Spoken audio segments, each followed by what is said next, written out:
You weren't a soldier, just a lonely old man with stories. That's what the nurse said as she rolled her eyes, pulling the curtains closed on another forgotten afternoon. He didn't argue, didn't speak, just glanced at the shadow box above his bed, sealed since 1972, until the day he didn't wake up and someone finally opened it. Inside metals no one in that building had ever seen, and a letter signed by a general. If you believe silence sometimes carries the loudest truth, comment, respect below. The morning light filtered through thin curtains, casting long shadows across room 217 of the Pinewood Veterans Affairs nursing home. Raymond Whitmore sat in his wheelchair by the window, his weathered hands resting on a well-worn cardigan. At 84, his frame had grown slight, but his posture remained military straight, a habit 5 decades of civilian life hadn't erased.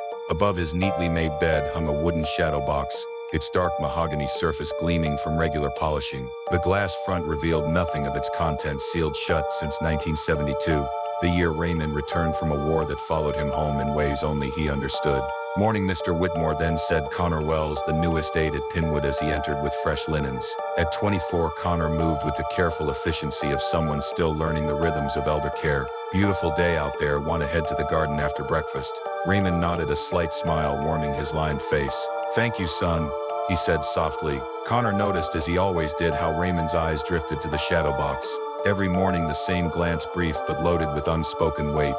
"My grandfather had one of those," Connor commented, changing the bed sheets. "Navy man, served on the Missouri." Raymond's eyes brightened slightly. "Good ship, proud history."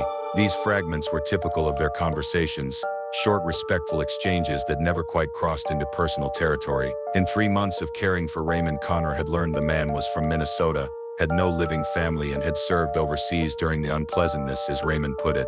The specifics remained carefully wrapped in silence. Down the hallway, voices carried from the nurse's station. "Did Hollywood tell you about saving an entire platoon again?" Nurse Fraser's voice dripped with sarcasm. "Or was it the time he single-handedly defended a hill against 300 enemy soldiers?" Laughter followed. "I swear these old guys and their war stories get more dramatic every year." Connor closed the door quietly, but Raymond's slight wince made it clear he had heard. "Don't mind them," Connor said. "Nothing to mind," Raymond replied, his voice even. "They're entitled to their opinions." Later that afternoon, during shift change, Connor overheard more. "Room 217 needs his medication," head nurse Grady informed the incoming staff. "And please don't get him started about Vietnam. Last time he went on about some Firebase for an hour. There's nothing in that box but rust and fantasy." A new nurse glanced at Raymond's chart. "What's with the shadow box thing? Claims it's too painful to open," Grady answered, making air quotes. "My theory, empty, just like the stories." Connor felt his jaw tighten but said nothing. That evening he found Raymond polishing the shadow box with a soft cloth, a Sunday ritual observed with quiet devotion. "Mr. Whitmore," Connor ventured, "have you ever considered showing what's inside? Maybe the others would." "I served," Raymond interrupted, gently placing the cloth aside. "That's enough." His eyes held no anger, no defensiveness, just a calm certainty that made Connor wonder what memories lived behind that peaceful gaze.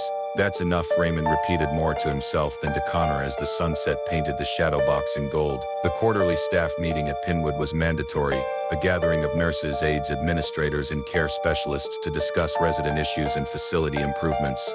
Connor sat in the back row, his notepad open but untouched. Director Hayden, a harried woman with 20 years in healthcare management, moved through agenda items with brisk efficiency until reaching resident behavioral concerns. "And we need to address some of the delusional claims being made to visitors and staff," she began. "It creates confusion and false expectations." Head nurse Grady nodded vigorously. "Exactly.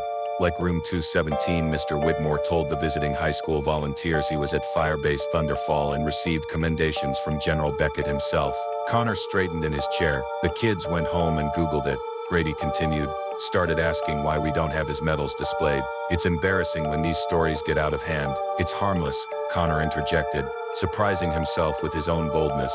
"Mr. Whitmore hardly ever mentions his service unless directly asked." Director Hayden raised an eyebrow. "Connor, we understand you're new, but this is a pattern with some residents. They conflate movies, books, and actual history. We need consistency in how we handle these embellishments, especially the shadow box business." Nurse Fraser added with a smirk. "Bet that box is just empty wood. 10 years hanging there and no one's ever seen inside it." A ripple of chuckle spread through the room. "He's never asked for anything," Connor persisted. "Never caused any problems. Maybe we should ask what he's holding in, not what he's faking." The laughter that followed made Connor's cheeks burn. Very poetic, Director Hayden replied, not unkindly, but we need to stay grounded in reality here. Let's move on to medication management. 3 days later, Raymond developed pneumonia. His thin body fought weakly against the infection. His breathing labored despite oxygen assistance. We should transfer him to County General, Dr. Marcus recommended after examining him. They can provide more intensive care. To everyone's surprise, Raymond refused. No hospitals, he wheezed, his voice barely audible. Spend enough time in those. Mr. Whitmore, this is serious, Dr. Marcus insisted. Your condition could deteriorate rapidly. Raymond's eyes clouded with fever but still alert, moved to the shadow box. Already came home once, he said softly. That's enough. Connor, who had been assisting the doctor, felt something cold settle in his stomach at those words. That evening, against protocol, Connor stayed 30 minutes after his shift ended. He sat with Raymond, who drifted between consciousness and fevered sleep.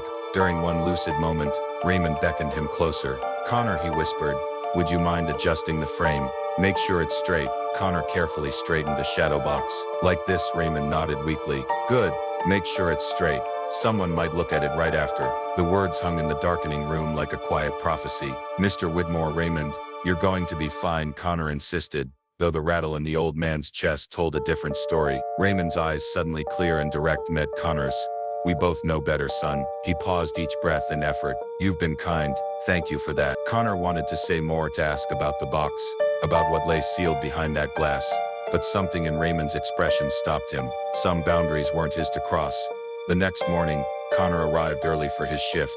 The night nurse met him with a solemn expression. Room 217 passed at 0413, peaceful and asleep. Yeah, the words landed with a hollow weight.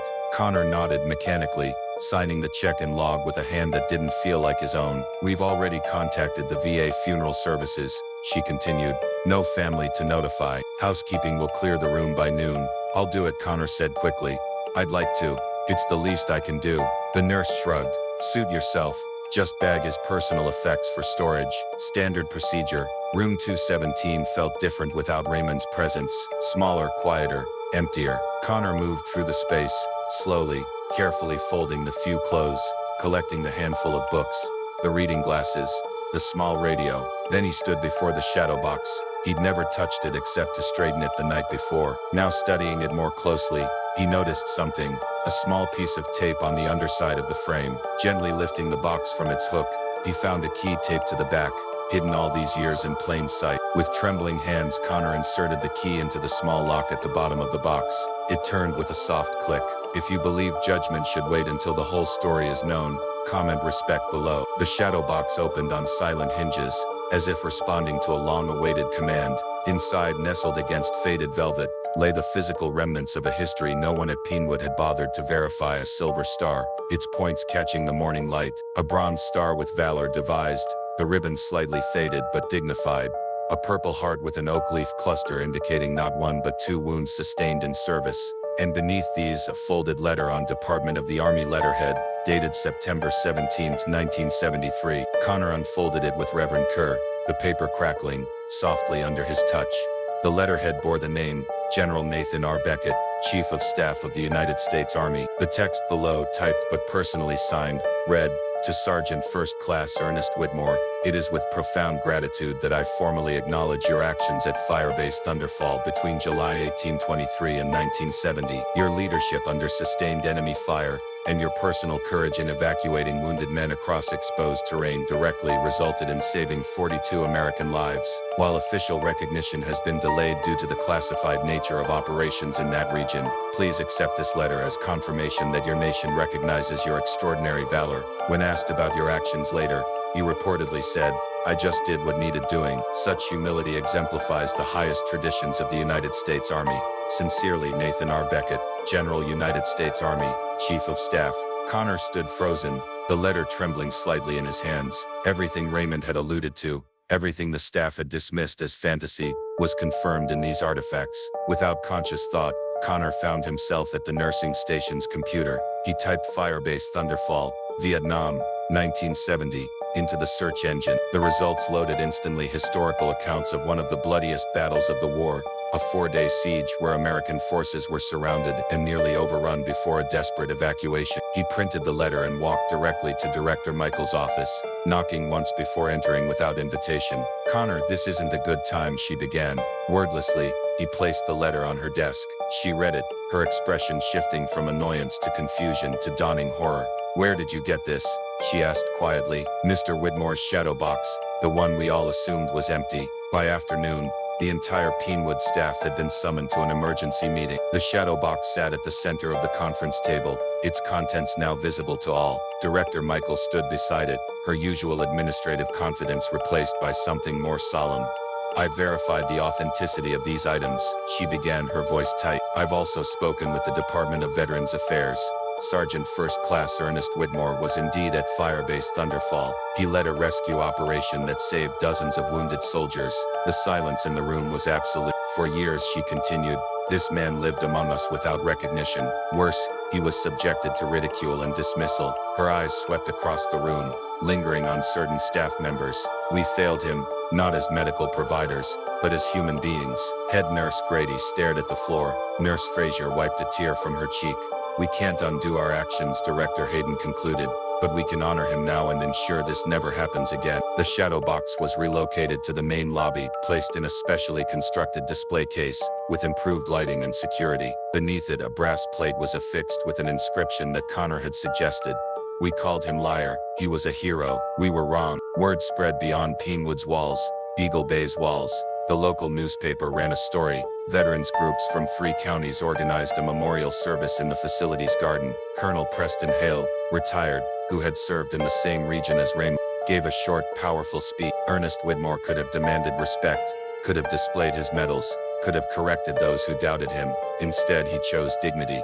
He never demanded honor. He lived it. The staff who had mocked Raymond stood at the back of the gathering, shame evident in their downcast eyes. Some wept openly, others seemed unable to look at the shadow box now, the centerpiece of the ceremony. Connor, who had been asked to share his experiences with Raymond, declined to speak. He didn't say, "I told you so," didn't seek validation for his earlier defense of the old soldier. He simply stood beside the shadow box, hand over heart, as taps played across the sunlit garden. In death, Ernest Whitmore's silence had spoken more eloquently than any defense he might have offered in life. 4 months after Raymond's passing, the East Wing of Pinewood Veterans Affairs nursing home underwent renovations. When it reopened, a new sign hung above its entrance, the Whitmore Quiet Honor Hall. The wing's renovation wasn't just physical. New policies were implemented, focused on improved veterans care, and most importantly on listening, truly listening to the residents' histories and needs. Below the sign, a smaller plaque displayed the wing's new motto, "Let silence speak first." Connor, who had considered leaving Pinewood after Raymond's death, instead accepted a promotion to Veterans Care Coordinator. His first initiative was a comprehensive training program for all staff members who worked with veterans. The program began not in a classroom, but in the lobby, where each trainee spent 10 minutes simply standing before Raymond's shadow box. No phones, no conversation, just quiet observation. "This is your first lesson," Connor would tell them afterward. "Never measure a man by what he says.